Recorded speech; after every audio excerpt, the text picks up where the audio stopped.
여러분 안녕하십니까? 2014년 3월 26일 수요일 뉴스독립군 데일리 고발뉴스입니다. 조선일보 신문을 열면 중간에 건강 섹션이라고 있죠. 건강을 위해 조선일보가 쓴 기사인 줄 알았더니 알고 보니 병원에서 돈을 받고 광고인데 마치 광고가 아닌 기사인 것처럼 사기를 쳐왔다고 합니다. 이럴 때 기자들은 기사를 엿바꿔 먹었다고 하죠. 아이고 죄송합니다. 제가 원래 입이 걸지 않은데 이 조선일보 작태가 하도 심각해서 말입니다. 독자 입장에서는 기사에 등장하는 병원에 더 신뢰감을 가질 수밖에 없는데요. 아무리 친일 조선일보라지만 정말 너무했다는 반응들 인터넷에 넘쳐나고 있습니다. 저널리즘이 너절리즘으로 전락한 시대, 뉴스독립군을 자임하는 데일리 고발뉴스, 오늘도 당당하게 출발합니다.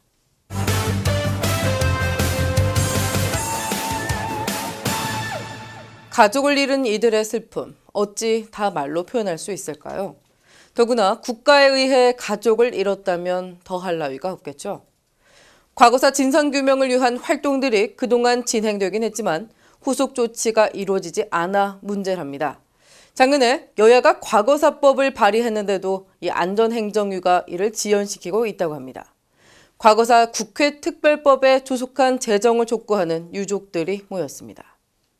세계 모든 나라들이 과거사 문제를 다 해결했습니다. 경찰이 일반 깡패 조직이 군인이 나서서 사람을 백주대 나대 재판도 없이 함부로 죽여버리는 이런 일은 더 이상 없을 것입니다 라고 생각하지만 여러분들 불안하지 않습니까? 거기에 대한 통제장치 지금 아무것도 없지 않습니까? 과거 청산해야 됩니다. 반민주 쪽에 있는 사람들은 과거 청산 법안 반대합니다. 저는 오늘 이 자리가 기자회견이자 더불어서 앞으로 열심히 싸워나가겠다는 그런 결의의 장소라고 생각합니다. 검찰이 최동욱 전 검찰총장 개인정보 불법 유출 과정에 개입한 이 청와대 인사들은 털끝도 손대지 못하면서 정보를 제공한 사람들만 처벌하는 쪽으로 사건을 처리할 방침이라고 합니다. 그러니까 뇌물을 받은 사람은 놔두고 준 사람만 처벌하겠다는 건데요. 그런가 하면 수구 매체인 조중동은 한 목소리로 채군 쪽으로 삼성의 자금이 유입됐다며 여론몰이에 나섰습니다. 물론 삼성은 자신들은 피해자일 뿐이라며 선긋기에 급급한 상황입니다. 참 많이 보던 물타기 수법인데요. 그래도 이 선거 부정을 감추기 위한 청와대 검찰총장 찍어내기라는 이 본질은 변하지 않는다는 거 잘 아시죠? 앞으로는 시민들을 위한 낙서 공간이라 할지라도 박근혜 정권을 비판하는 낙서는 조심하셔야겠습니다. 자칫 재물손괴죄나 국가보안법 위반으로 잡혀가실지도 모릅니다. 경찰이 박 정권 비판 낙서를 썼다는 이유로 시민 한 사람을 잡기 위해 4,000명에 달하는 주민의 인적 사항을 요구하는가 하면 간첩 잡을 때 쓰라는 공안 수사팀까지 가동한 사실이 드러났습니다. 사실상 계엄하에서나 가능한 일, 그 일이 지금 일어나고 있는 건데요. 시민들 분노의 댓글이 기사마다 이어지고 있습니다. 지난 7년간 강정 해군기지 반대운동을 벌이다 재판에 회부된 인원이 무려 600명이 넘습니다. 이들에게 부과된 벌금만 해도 3억 원에 달합니다. 그만큼 정부가 공권력을 남용해 강정 활동가들의 운동을 위축시키려 한다는 그 비난이 일고 있는데요. 오늘 강정 활동가들의 법적 소송과 그 벌금을 돕기 위한 강정 법률지원 모금위원회가 출범했습니다. 현장의 뜨거운 목소리를 직접 들어보시죠. 강정 법률지원 모금위원회는 우리 사회 각계각층의 정성과 힘을 모아 제주 해군기지 사업을 막기 위해 행동하다 사법 처리되어 어려움에 처한 사람들의 문제를 함께 해결해 나갈 것이다. 거대한 국가 권력과 자본에게 공권력과 돈이 있다면 우리에겐 뜨거운 연대의 가슴을 가진 사람들이 있다. 끝까지 함께하겠다는 약속을 우리는 반드시 지킬 것이다. 국민기업 KT가 엉망이 돼버렸다는 얘기, 요즘 참 많이 듣는 얘기인데요. 이석채 전임 회장이 불법 비리 경영으로 물러난 이후에 황창규 회장이 들어왔지만 여전히 불법 비리 구조가 청산되지 못하고 있다는 지적 때문입니다. KT 새노조와 언론개혁시민연대 등은 오늘 공동 기자회견을 갖고 청와대 낙하산 인사들이 국민기업 KT를 망치고 있다며 목소리를 높였습니다. KT 이석재 체제를 몰락으로 이끌었던 낙하산 인사 문제가 황창규 회장 하에서도 또다시 재현되고 있습니다. 이남기 전 청와대 홍보수석이 KT 자회사인 스카이라이프 사장으로 결정되었습니다. 여기에 삼성 출신이 무더기로 KT 재무실장과 BC카드 등의 자회사 사장으로 내려왔습니다. 이에 우리는 황창규 회장에게 국민기업 KT에서 특히 권력형 낙하산, 친청와대 낙하산 인사들이 국민기업을 망치는 사태가 재발되어서는 안 된다는 점을 분명히 주장합니다. 지금까지 오늘의 고발 뉴스였습니다.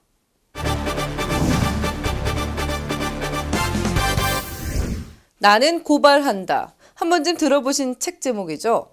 프랑스 소설가 에밀 졸라의 책인데요. 간첩 누명을 쓰고 투옥된 유대인 장교 드레피스가 무죄라는 시대의 변론을 담고 있습니다. 국정원의 간첩 조작 사건과도 너무나 유사한데요. 멀리 미국 시애틀에서 국민리포터 권종상 씨가 정당치 못한 권력이 만들어낸 이 한국판 드레피스 사건을 고발합니다. 시간이 지날수록 점입가경이란 말이 떠오르는 서울시 공무원 간첩 조작 사건을 멀리서 바라보면서 희생양을 만들고 그것을 정권안보라는 차원에서 계속 거짓을 사실이라 우기는 세력의 모습은 오래전 프랑스를 떠들썩하게 만들고 그 사회를 완전히 분열시켰고 그 사건의 극복을 통해 사회에 상식이 자리 잡도록 만들었던 드레피스 사건을 연상케 합니다. 많은 분들이 아시다시피 드레피스 사건은 진실을 알고서도 군부의 위신을 지키기 위해 진실을 계속해 감추고 심지어 진짜 독일 간첩의 실체를 감추기까지 했던 19세기 프랑스 군부의 더러운 모습이 결국 어떻게 역사 앞에서 백일화에 드러나게 되는가를 우리에게 보여줍니다. 드레피스 사건의 가장 핵심적인 사실은 증거와 정황의 조작과 드러난 거짓을 인정하지 않는 자들이 가려지지 않는 부끄러움이라고 생각합니다. 요즘 한국의 모습을 보자면 과연 한국의 모습이 그 당시 드레피스 사건 당시와 무엇이 다를까 하는 생각을 안 할 수 없습니다. 한 정권의 치부를 가리기 위해 그리고 그 행정부가 매우 싫어하는 특정한 지방단체장을 묻어버리기 위해 전혀 엉뚱한 사람의 인권을 희생하며 진실을 가리려고 하는 이런 작태는 드레피스가 살았던 19세기나 그리고 대한민국이라는 국가가 생겨나고 이승만, 박정희, 전두환의 시대를 거치는 동안 그리고 지금 21세기라는 시간을 살고 있는 우리에게도 과연 정당하지 않은 권력이 어떻게 그들의 존재를 정당화하기 위해 집단 그리고 국가주의라는 잘못된 이념을 우리에게 강요하고 이를 통치 수단으로 사용하려 하는지를 그대로 보여준다고 할 수 있습니다. 제가 대학 새내기 때 읽었던 유시민의 거꾸로 읽는 세계사의 드레피스 부분을 이 사건에 대해 모르는 분들이 한번 읽어보시기를 권합니다. 사건 자체의 긴박감이나 그 사건에 등장하는 인물들의 모습에서 우리는 진정한 양심은 무엇이며 진정한 용기란 무엇인가 다시 되새겨 볼 수 있을 것입니다. 진정한 용기 그리고 진정한 명예는 진실을 인정하고 진실을 백일화에 드러내는 것에서부터 출발할 수 있다고 믿습니다. 지금까지 시애틀에서 고발 리포트 권종상이었습니다.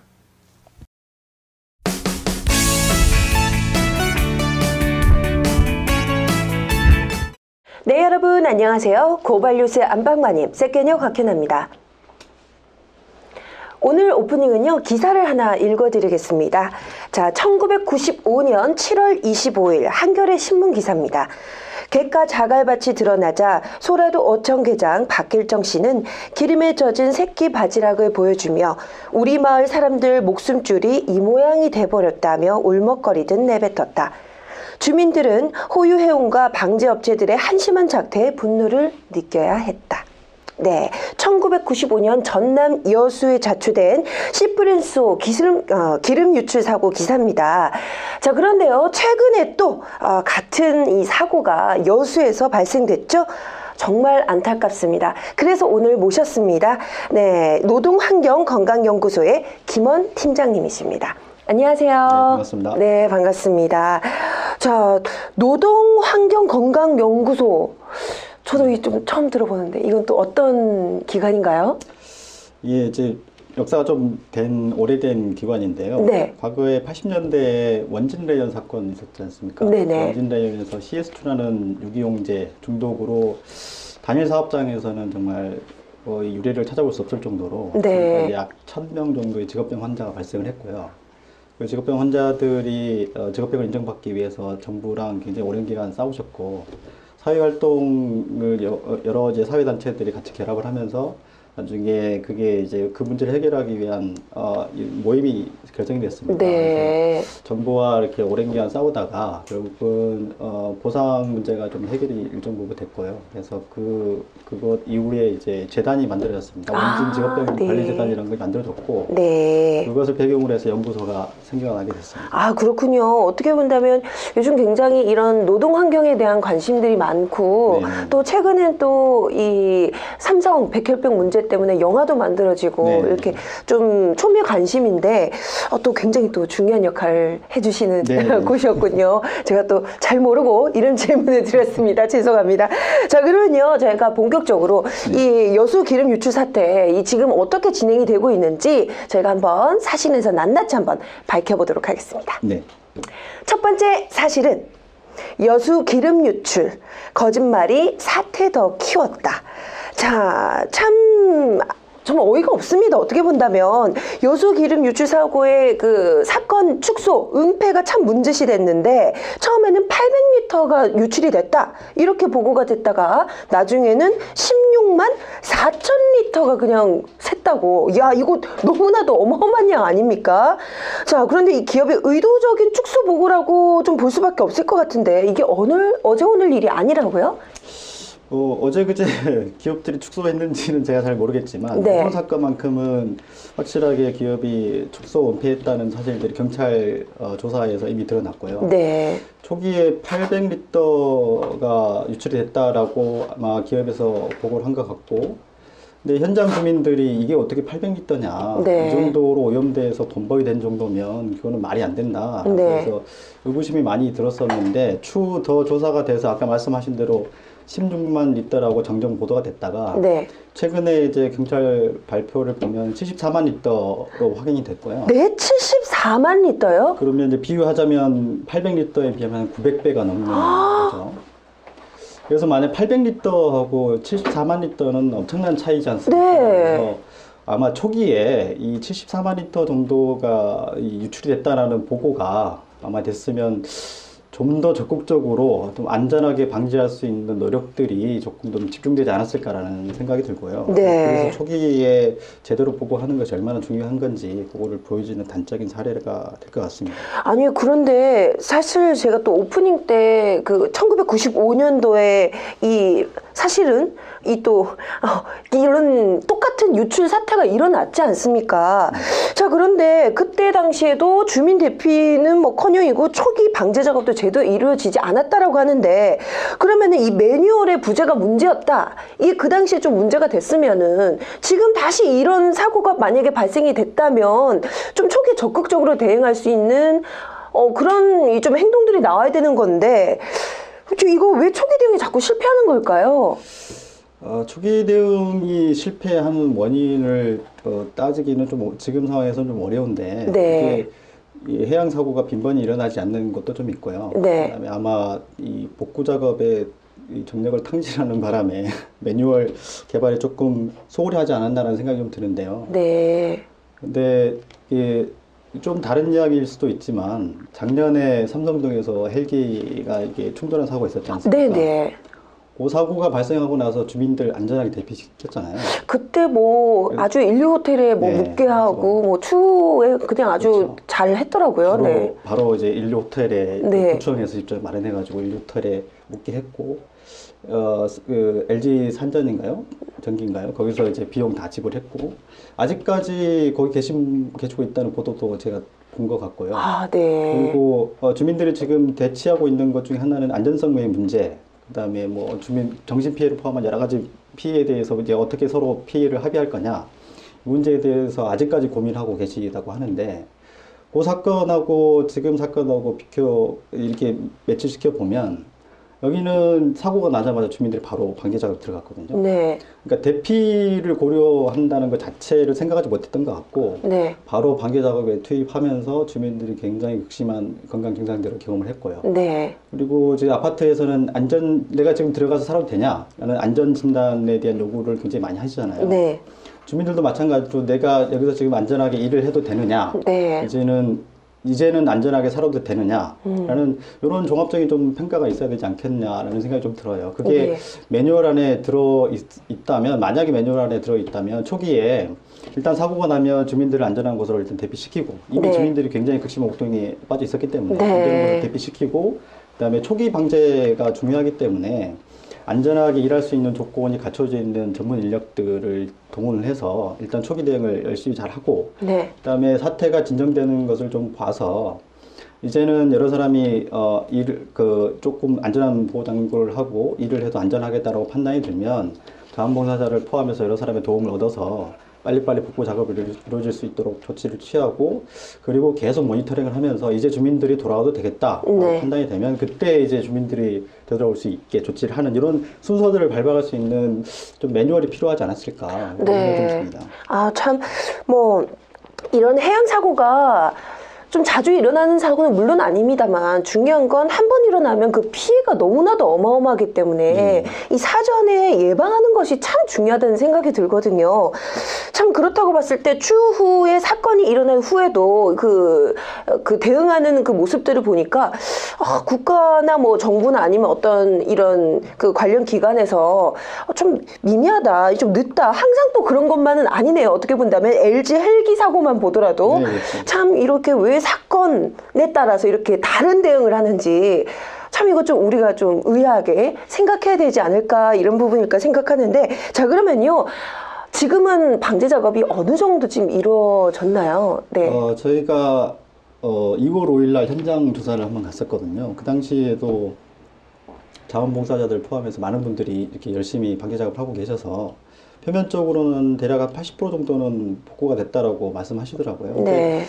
최근에 다시 이제 거기 시의원 등등을 통해서 알아보니까 주민들은 아직도 계속 작업을 하고 계시는데, 네. 이게 그 표면적으로 드러난 거 말고 모래 속에도 여전히 기름들이 잠겨 있어서 그것들을 계속 그 주민들이 작업을 하고 계시다고 합니다. 네. 그래서 그게 이제 언제 끝날지 장담하지 못하겠다고 하시고요. 그래서 여전히 계속되고 있는 것 같습니다. 참 이 주민들이 처음 입는 피해도 아니고 또 다시 이런 불행한 사태가 일어나게 돼서 이분 얼마나 지금 당황하고 계실지 힘들어하실지 참 멀리서지만 그 느낌이 이제 잘 전달되는 것 같고요. 자 그러면 이 좀 심각한 사태에 대해서 저희가 좀 더 진단을 해보는 두 번째 사실은 넘어가도록 하겠습니다.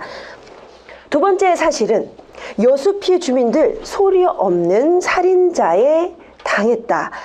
자, 지금요, 얘기를 들어보니까 현장에 지금 방제 작업 나간 여수 주민들, 지금 거의 지금 방제 작업은 여수 주민들이 지금 하고 있다라고 얘기를 아까 말씀을 해주셨는데, 그런데 이 역겨운 기름 냄새 때문에 뭐 구토하거나 어지럼증을 호소하는 분들이 꽤나 많다고 얘기를 들었습니다. 자, 주민들의 건강, 지금 그 현장에 또 보셨으니까 어떤가요? 이게 1월 31일 날 오전에 발생한 사건이거든요. 네. 31일이면 이제 한참 설 명절 때문에 전국에서 이제 네.親戚다 모여 있는 상황이었는데, 여수가 이 반도거든요. 네. 대한민국처럼 이제 대한민국의 끝자락에 이렇게 뾰족이 튀어나온 반도인데, 이 신덕마을이 그러니까 여수 반도의 오른쪽 위쪽에 위치해 있습니다. 네. 거기를 가로질러서 정반대편에 있는 곳에서도 당일하고 그 다음날까지 기름 냄새가 났다고 그러거든요. 그래서 옆집에서 아마 보일러에서 기름 넘쳤나라고 서로 옆집을 의심할 정도로 네. 그렇게 멀리 떨어져 있는 데서도 기름 냄새가 날 정도였으니 그날 당일에 현장에 있었던 분들은 이제 오죽했겠느냐고 충분히 예상이 되고요. 뭐 예를 들어서 그때 이제 들었던 이야기로는 집안에 있는 개들이 어쩔 줄 몰라서 날뛰다가 토하기도 했다 그러더라고요. 주민들 상황은 더 이제 심각했죠. 그래서 저희들이 그때 설문조사를 좀 해봤더니 기침이 막 나고 네. 가루가 끓고 그다음에 호흡이 좀 곤란한 증상을 경험하신 분들이 한 40% 이상 되셨고요. 네. 그다음에 35% 정도가 피부 문제를 경험하셨고 제일 심각한 게 말씀하셨던 구토, 네. 어지럼증, 그다음에 그런 혼란 같은 것들 굉장히 많이 경험하셨다고 네. 합니다. 이게 이번에 쏟아진 기름 성분에 들어있는 이제 휘발성 유기화합물이라는 것들이 있는데요. 네. 이것들의 이제 짧은 순간에 이제 고농도로 갑자기 노출이 되면 급성 건강 영향으로 나타나는 가장 전형적인 증상들이거든요. 네. 이런 것들을 대다수 주민들이 거의 다 경험하고 계셨다고 그렇게 호소하고 계셨습니다. 또 이 주민 대다수가 또 연세가 많으신 분들이기 때문에 네. 아무래도 그 받는 영향이 더 크지 않을까 싶은데요. 그런데 그 유조선 충돌로 원유 외에도요, 나프타, 자이랜드 화학물질도 바다에 쏟아졌다고요. 자, 그런데요, 이런 화학물질들은 신체에 어떤 영향을 미치는지 어떻게 좀 저희가 알 수 있을까요? 알려진 연구 조사나 뭐 이런 게 있나요? 노출 시 부작용은 어떤 건지 궁금합니다. 일단 요번에 유출 사고의 특징이 한 가지 네. 특징이 납사라는 것이 유출된 양이 한 반 정도 됐다는 거거든요. 그러니까 시프린소나 네. 태안에서의 사건 대부분 다 원유였는데요. 네. 이번에는 원유 반하고 납사 반 정도 하고 혼합유라는 것이 일부분 같이 섞여서 나왔다고 합니다. 네. 이 납사라는 것에 좀 주목을 해야 되는데. 납사? 네. 나프타가 아니었군요. 나프타라고 표기가 되고요. 네. 읽기로는 납사라고. 납사. 네. 저도 좀 있어 보이게 납사라고 그럼 네. 하겠습니다. 네. 납사가 네. 이제 석유화학 제품을 만드는 기본적인 원료가 됩니다. 우리가 이제 네. 쓰는 이런 다양한 석유화학 제품을 만드는데 기본 원료가 되는 건데, 이거를 이제 원유에서 뽑아서 쓰는 겁니다. 네. 원유에서 이제 가벼운 부분들을 뽑아가지고 납사라는 이제 제품을 만들거든요. 네. 그러면 그 납사를 기본으로 해서 이 인근에 있는 이제 석유화학 자기 산업장에서 이제 다른 제품들을 만드는데, 이 납사가 원유에 있는 가벼운 성분들을 뽑아서 만든 거기 때문에 휘발성이 굉장히 높습니다. 네. 그래서 그 근처에 가면 이제 휘발성이 높다는 거는 금방금방 날아간다는 거고, 네. 그러면 이제 노출이 금방금방 일어난다는 건데, 그렇죠. 근데 특히 이제 납사에 그 독성이 강한 물질들이 꽤 많이 들어있거든요. 네. 한 가지 예를 들자면 이제 핵산이라는 물질이 들어있는데요. 네. 이게 기억하실지 모르겠지만 2004년도에 그 외국인 여성 노동자들한테 안진뱅이병을 일으켰었던, 그러니까 중추신경 장애를 일으켜서 안진뱅이병을 일으켰던 그 물질이고요. 네. 그것 이외에도 뭐 톨루엔이나 자일렌 같은 물질들이 뭐 신경 독성이나 생식 독성도 갖고 있는 것들도 좀 있고요. 네. 가장 우려가 되는 것이 이제 벤젠입니다. 네. 벤젠이 여수나 울산에 있는 화학 산업 단지에서 생산 현장에 있는 노동자들이나 아니면 플랜트 건설 노동자들한테 백혈병을 일으켰었던 그 대표적인 발암 물질이거든요. 네. 그 벤젠이 원유에도 들어 있습니다. 원유에 들어 있는데 납사에는 더 밀집해서 들어있는 거죠. 그것을 네. 뽑아서 쓴 거기 때문에. 그래서 요번에 아마 주민들이 이런 건강 증상들을 더 많이 경험했던 이유가 납사가 절반 정도에 들어있었기 때문에 이런 급성 건강 영향들을 많이 경험했었다고 판단됩니다. 말씀 듣다 보니까 너무 무섭기도 하고 네네. 정말 이 현장에 계신 분들은 얼마나 고통스러울까 이런 생각이 드는데, 그러면 이 피해 주민들은 지금 피해 주민들이 대다수가 지금 방제 작업에 참여하고 있다라고 말씀하셨는데, 하루에 몇 시간 정도 방제 작업을 하는지, 그리고 뭐 방제할 때 이 마스크나 이 제대로 된 이런 방제복은 다 착용하고 계신지도 궁금하거든요. 저희들이 설문조사를 해서 네. 하루에 얼마 정도 일을 하시는지를 첫날부터 쭉 여쭤봤거든요. 네. 사고 당일부터 일을 하셨더라고요. 그러니까 오전에 사고가 발생했는데 네. 오후부터 바로 이제 방제 작업에 바로 들어가신 것 같고요. 그래서 첫날은 평균 3-4시간 정도 일을 하신 것 같고, 네. 그 이후부터는 거의 출퇴근하듯이 아침에 투입되고 저녁에 해질 때 이제 일 마치시고 점심시간 빼고는 한 7시간 이상씩 일을 하신 것 같아요. 네, 네. 초기 첫날부터 일을 했다고 했잖아요. 네. 주민들이 얼마나 급했는지 집에 쓰던 그 면 마스크 있잖아요. 네. 혹시라도 그게 도움이 될까 싶어서 면 마스크를 쓰고 첫날 일을 하셨다고 하고 뭐 기사에도 잠깐 나왔었는데 아마 소방의용대였었던 것 같아요. 그래 급히 너무 급하니까 아마 보호구를 빨리빨리 마련해서 갖고 오셨는데 그게 방진 마스크여서 네. 방진 마스크는 먼지를 차단하는 마스크거든요. 네. 이거는 이제 가스기 때문에 네. 사실 별로 도움이 안 됐죠. 입자가 더 작잖아요. 아니요, 가스하고 이제 그런 건 다른 건가요? 다른 거라서 네. 면 마스크를 포함해서 방진 마스크는 주로 이제 먼지를 차단하기 위한 네. 거고, 요거는 대부분 휘발돼서 이제 가스로 나오는 거기 때문에 그런 마스크를 하더라도 사실은 거의 다 들어오죠. 그래서 그 이후에 이제 방독 마스크, 이제 가스를 차단할 수 있는 마스크가 지급이 됐는데. 이게 마스크가 사실은 굉장히 부담스러운 거거든요. 생각은 좋긴 한데 부담스러워서 이거 오래 착용하고 일하기 굉장히 힘듭니다. 그렇죠. 하루 7, 8시간 네, 어떻게 일하실까요? 연세도 다 많이 드셨고 네. 그리고 이게 안면에 잘 밀착이 되게 잘 훈련도 받아야 되거든요. 네. 제대로 착용을 해야지 그나마 성능이 이제 보장이 되는 건데 뭐 그 훈련을 제대로 또 받으셨겠습니까? 그래서 아마 마스크가 지급이 뭐 이렇게 됐다고 하더라도 그 효과가 얼마나 이제 됐을까 그거는 좀 의심스럽죠. 참 말씀 듣다 보니까 이게 참 이걸 어떻게 지금 해결을 해야 될지 네네. 참 난감한 느낌이 드는데요. 자, 그런데 굉장히 참 이 정부 얘기도 하지 않을 수 없습니다. 정부와 GS 칼텍스에 관해서. 자, 기름 재고도 우선인데요. 자, 화학물질에 아까도 말씀하셨지만 어떤 물질인지 처음에 잘 모르시기도 하셨을 테고 지금도 뭐 설명드려도 아마도 이 어르신들은 그게 뭘까 이렇게 하실 분들인데 자, 그런데 주민들을 대피시키는커녕 이제 직접 방제 작업에 나서게 했습니다. 제대로 도구도 이제 잘 착용하지 못하게 한 채. 정말 이런 GS 칼텍스 정부의 분노를 느끼게 합니다. 자, 그런데요, 이런 정부도 그때 그 윤진숙 전 그 해양수산부 장관이죠. 뒤늦게 현장을 찾아서 많은 분들이 좀 굉장히 분노를 느꼈었는데 이에 대해서는 좀 어떻게 생각하시나요? 당시 이제 처신이 부적절했다는 뭐 비난이 많이 있었고요. 네. 실제로 뭐 그 결과 때문인지 이렇게 해임이 되시기도 했는데.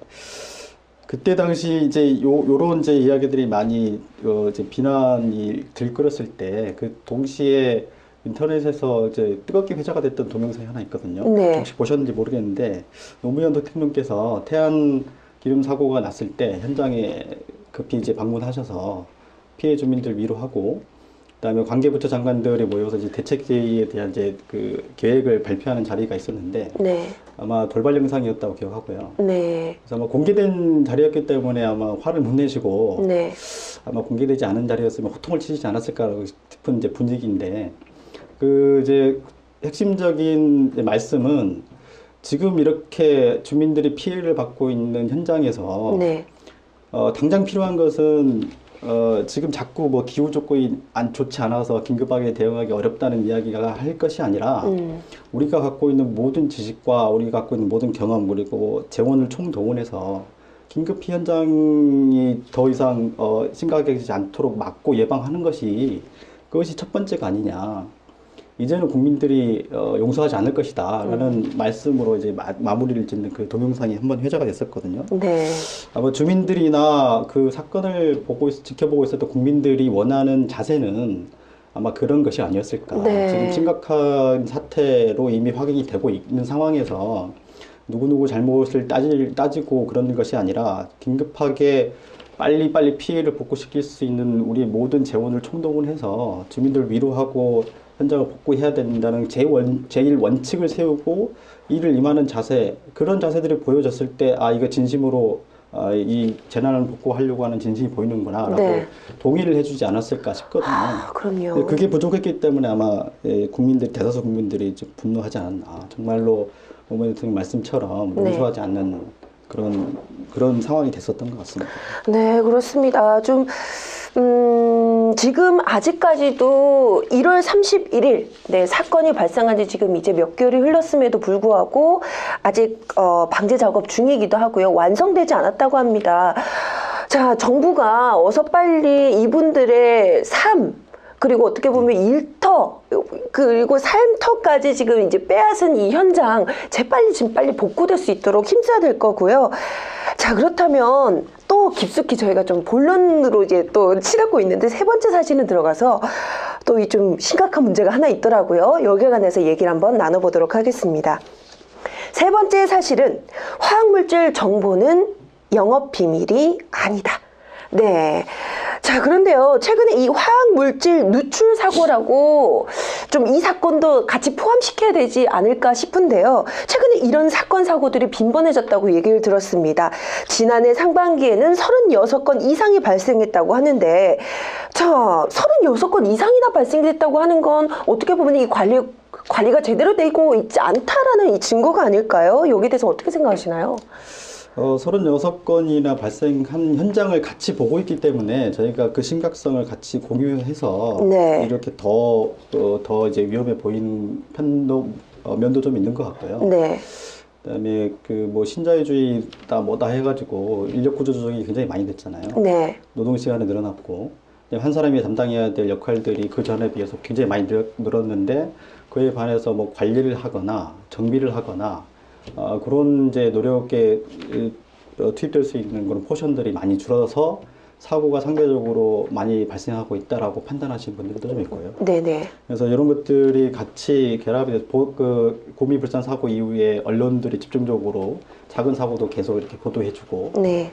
시민들이 같이 옆에서 그 위험에 대해서 같이 공유를 하고 있고, 그래서 그런 것들이 조금 어우러져서 이 사건 사고들, 안전 사고들에 대한 경각심이 좀 더 높아지고 있는 것 같습니다. 아, 네. 그나마 다행이긴 한데, 근데 사실은 그러니까 저희도 굉장히 그 삼성 백혈병 그 사태에 대해서 굉장히 좀 방송을 많이 했었거든요. 근데 매번 거기서 나오는 얘기가 뭐냐면 소송 관련돼서 이제 그 내용들을 살펴보니까 그 화학물질 정보 공개를 굉장히 꺼리더라고요. 이 기업 기밀이라는 이런 얘기로. 근데 사실 사람의 목숨보다 더 중요한 게 뭐가 있겠습니까? 저는 이런 사태 보고 좀 되게 안타깝다라고 느꼈는데, 자, 우리나라 대다수 뭐 정유 화학 기업들이 영업 비밀을 이 빌미로 화학물질 정보를 공개를 꺼려합니다. 자, 이런 어떤 대단한 영업 비밀이 있기에 정보를 공개하지 않을까요? 어떻게 보면 국민의 알 권리가 더 우선시돼야 되지 않은 건가요? 참 이게 좀 안타깝다고 생각하는데. 영업비밀로 공개하지 않았는데 제가 어떻게 알겠습니까? 제가 너무 강요했나요?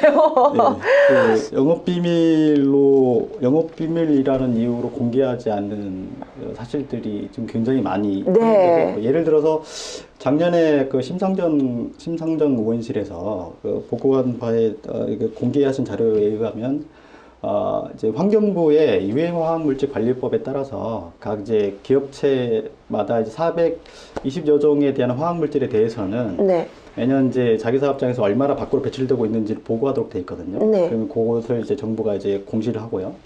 근데 그 자료 중에서 작년 그 심상정 의원이 발표하신 자료를 보면 약 86% 정도가 영업비밀이라는 이유로 공개를 하지 않고 있었다고 합니다.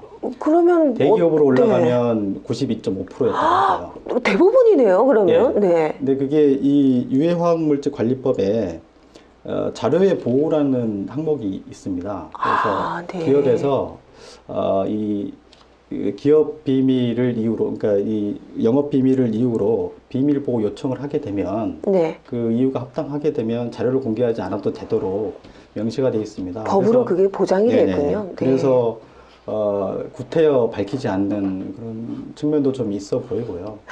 저 그런 거 궁금한 게 해외 기업들은 그럼 어떻게 만약에 사태가 일어났을 때는 어떻게 공개를 해야 되는지 어떤 시스템을 갖추고 있는지도 궁금하거든요. 그래서 지금 우리나라에서도 이런 문제들이 자꾸 지적이 되고 있어서 네.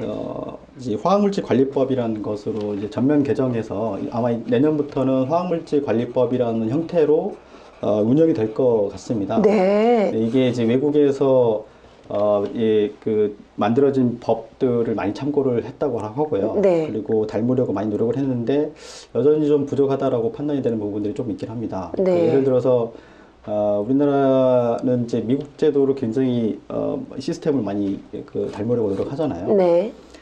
미국에서 86년도에 비상 대응 계획 및 지역사회의 알 권리라는 법을 만들어서 시행을 하고 있다고 합니다. 네. 이 메리트가 있는 건 이제 지역사회의 알 권리, 네. 지역사회가 이제 이 주변 사업장에서 어떤 화학물질을 쓰고 있는지 알 권리를 보장해 준다는 네. 측면이 굉장히 강한 거죠. 그래서 주정부에서 전체적인 계획을 총괄을 하고 각 지방 행정 실무 단위에서 우리 비상 대응에 필요한 여러 가지 계획들을 세우게 되는데 그 계획을 세우는 단체들의 구성 면면을 보면 관련 공무원들은 당연히 들어가 있어야 되고 소방관 들어가 있고요. 그리고 환경 전문가들도 포함되어 있고 시민사회단체들도 같이 결합을 해서 우리 사회에 이 지역에 분포하고 있는 화학물질이 뭐가 있고 그것이 이제 위험한 것들이 뭐가 있어서 만약에 비상사고가 발생을 하면 어떤 계획대로 어떤 계획을 세워서 실천에 옮기는 것이 좋겠느냐라는 것을 같이 협의를 하고요. 그 결과를 지역사회에 알리는 제도가 있다고 합니다. 네. 화학물질 관리법도 그 태도를 많이 배우려고 하고 있는데 네. 아직은 조금 미흡한 부분이 많이 있어서 네. 그것은 시민사회가 계속 관심 있게 지켜보고 같이 이 부족한 점은 좀 지적을 하고 정부에서 좀 폭넓게 그런 여러 가지 의견들을 같이 좀 정리를 하게 되면 좀 더 좋은 법이 될 것 같기도 합니다. 네, 참. 또 이 마지막 질문 좀 한번 해볼까요? 네. 자, 일부 기업들은요, 이런 사고가 일어났을 때 인명피해가 없으면 이런 누출 사고의 사고 통계로 이렇게 등록하지 않는다, 집계되지 않는다라고 하는데 이거 혹시 사실인가요? 이거를 사실인지 아닌지 단정할 수는 없는데, 네. 뭐, 작년에 있었던 굵직한 17건의 사건 중에서도 인명사고가 발생하지 않는 3-4건 정도는 있었거든요. 네. 그래서 인명피해가 없다고 뭐 집계되지 않는 건 아닌 것 같고, 최근의 경향은 워낙 이제 언론에서, 언론이나 시민사회가 잘 관찰하고 있어서 작은 사고들도 많이 보고가 되고 있는데, 어떻게 보면 보도되고 있는 것이 집계로 잡힌다, 뭐 이런 뭐 평이 있을 정도로, 네. 요즘에는 이렇게 특히 이제 화학물질과 관련된 사고는 숨기기 어려운 시대가 된 것 같고요. 네. 다만 이제 그런 노력들은 암묵적으로 좀 있겠죠. 왜냐하면 모난돌이 맞는다고 직업병 발생을 하거나 네. 이런 사고들이 발생을 했을 때 성실히 보고하는 사업장들은 오히려 노동부의 철저한 관리 감독을 받거든요. 네. 그러면 내가 성실한 만큼 내가 성실하게 잘 해보려고 했는데 네. 노동부에서 큰 매를 때리면 기업이 자발적으로 이렇게 그런 문제에 동참할 수 있겠습니까? 그래서 매를 이제 뭐 처벌을 하는 것도 일정 부분 필요하겠지만, 네. 그렇게 작은 사고까지 같이 공개해서 어떤 사고가 발생하는지, 그 사고의 원인이 뭔지, 그래서 우리 사회는 그 사고를 예방하기 위해서 뭘 준비해야 되는지 이런 자료를 생산하는 것도 중요하지 않겠습니까? 네. 그런 노력도 좀 필요하다고 생각이 듭니다. 그렇습니다. 참 이 말씀을 듣다 보니까 요즘 굉장히 많은 뭐 유출 사고, 그다음에 뭐 옆에 우리 일본 같은 경우에는 이 원자력 관련된 이 사고부터 시작해서 굉장히 많은 우리 목숨까지도 지금 위험하게 느끼게 만드는 그런 사고들이 많이 발생되고 있는데요. 이게 단순히 안전 불감증의 문제만은 아닌 것 같습니다. 그 내막을 살펴본다면 여러 가지 문제들이 다 복합되어 있는 문제이긴 하겠죠. 이 문제들을 해결하기 위해서는 말씀을 듣다 보니까 지속적인 우리 시민들의 감시 그리고 관심이 필요한 문제가 아닐까, 이런 생각이 또 들었습니다. 자, 오늘요 김원 팀장님 모시고 이야기를 한번 나눠봤습니다. 3가지 확인된 사실 정리해 드릴게요. 첫 번째 사실은 여수 기름 유출, 거짓말이 사태 더 키웠다. 네, 애초에 800리터라고 말을 했던 그 유출량이 그것의 700배요? 800배요? 900배요.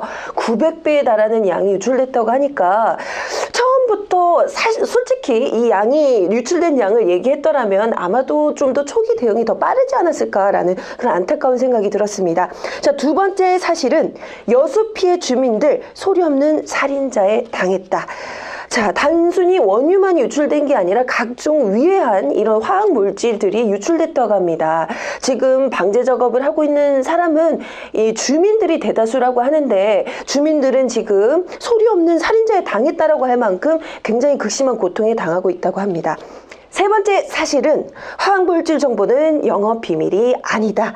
네, 지금 관련 법규상에서는 기업의 요청에 의해서 화학물질 정보 공개하지 않을 수도 있다고는 하지만 아무래도 중요한 건 사람의 목숨 아니겠습니까? 네, 영업비밀로 치부하고 단순히 감추기만 급급하기에는 지금 시급한 문제가 아닌가 하는 이런 생각도 들었습니다. 자, 다시는 이 같은 사고가 좀 발생되지 않았으면 좋겠습니다. 노래 가사만큼 너무나도 아름다운 이 여수 바다가 빨리 그 노래 가사말처럼 아름다운 그곳으로 돌아왔으면 좋겠다라는 생각이 들었습니다. 자, 오늘 자리에 나와주신 김원 팀장님 정말 진심으로 감사드리고요. 자, 다음 시간에도 꼭 알아야 될 사실만을 여러분들께 알려드리겠습니다. 다음 이 시간에 다시 찾아뵐게요. 여러분 감사합니다. 요즘 아이들 초등학교도 가기 전에 영어 학원이다 뭐다 갖가지 선행학습에 몸살을 앓고 있죠.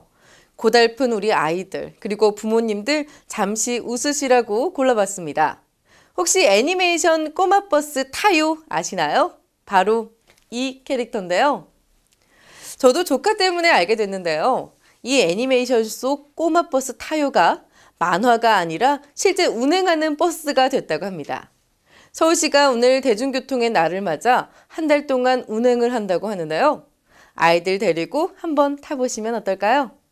아이들뿐만 아니라 부모님들도 잠시 웃으실 수 있었으면 좋겠습니다. 오늘 뉴스 독립군 고발 뉴스 여기까지입니다. 시청해주신 여러분 고맙습니다.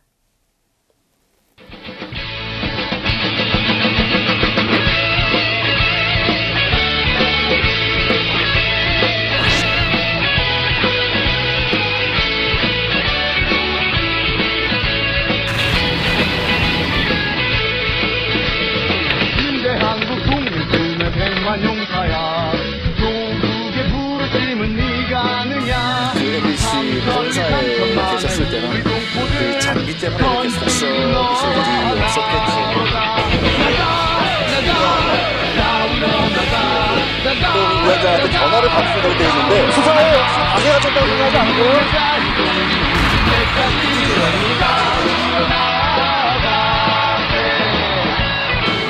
10년 전에 고발뉴스.com 이상호 기자의 고발뉴스라고 하는 홈페이지를 만들면서 그때 사실 어렸을 때 소년병 기자 생활을 할 때부터 너무 많은 사람을 구속시켰거든요. 그리고 너무 많은 사람을 다치는 걸 봤고, 근데 내가 도대체 이 기자직을 왜 하는 건지 되게 회의가 됐더라고요. 그래서 내가 그 홈페이지에도 담아놓은 얘기지만 내 국민의 산물이에요. 그러니까 고발은 사람에 대한 증오가 아니라 사회에 대한 사랑입니다.